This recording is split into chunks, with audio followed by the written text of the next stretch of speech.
Dans l'eschatologie, il y a à voir que par un autre chemin que le chemin de la raison, qu'on appelle le chemin de la révélation, des gens, je vais dire des gens, prophètes, ont écrit des textes qui ne sont pas de la philosophie, mais qui nous annoncent les dangers dans lesquels va rentrer l'humanité si elle persévère dans une certaine voie. C'est ce qu'on appelle les écrits eschatologiques. Il y a l'Apocalypse de Jean chez nous, il y a les écrits eschatologiques musulmans qui parlent toujours de la fin des temps. Et les signes de la fin des temps sont décrits comme toujours les mêmes, hein, la fin de la différence des sexes, la fin du respect des aînés, une société qui va vers le chaos par l'indifférenciation.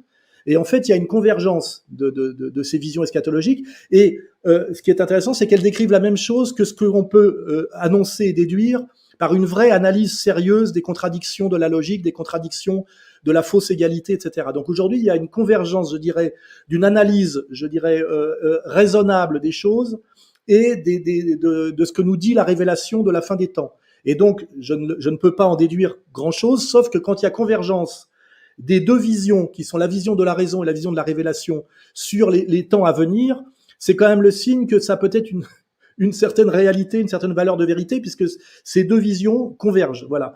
Et moi, ce que je dis, c'est que aujourd'hui, il faut se servir de tout ça, ou plutôt que d'opposer Dieu à la raison, pour essayer de trouver des solutions, et puis surtout aussi d'essayer des consensus.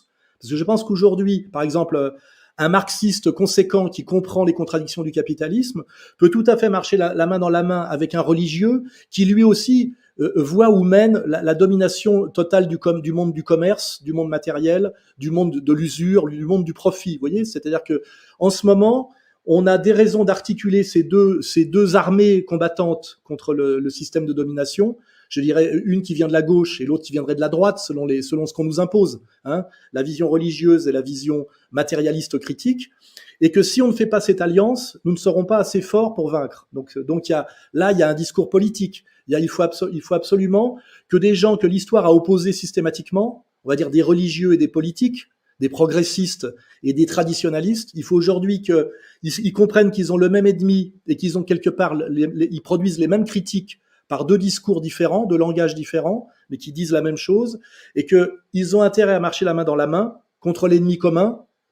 Ils régleront leur compte, je dirais, après, comme dans la résistance, les communistes ont marché avec les gaullistes parce qu'on était occupés par les Allemands. Vous voyez, il y a ce symbole chez nous en France, et que non seulement il faut qu'ils s'allient parce que ils ont le même ennemi et ils ont des visions finalement assez proches par des chemins différents, mais que s'ils ne s'allient pas, ils ne pourront pas gagner. Voilà. Donc ça, c'est pour ça que moi je travaille mon mouvement politique s'appelle Égalité et Réconciliation, et ça s'appelle pour la réconciliation nationale de la gauche du travail et de la droite des valeurs. La droite des valeurs, ça fait référence au monde religieux hiérarchique basé sur la morale, et la gauche du travail sur l'épopée égalitaire sociale. Vous voyez, ces deux histoires.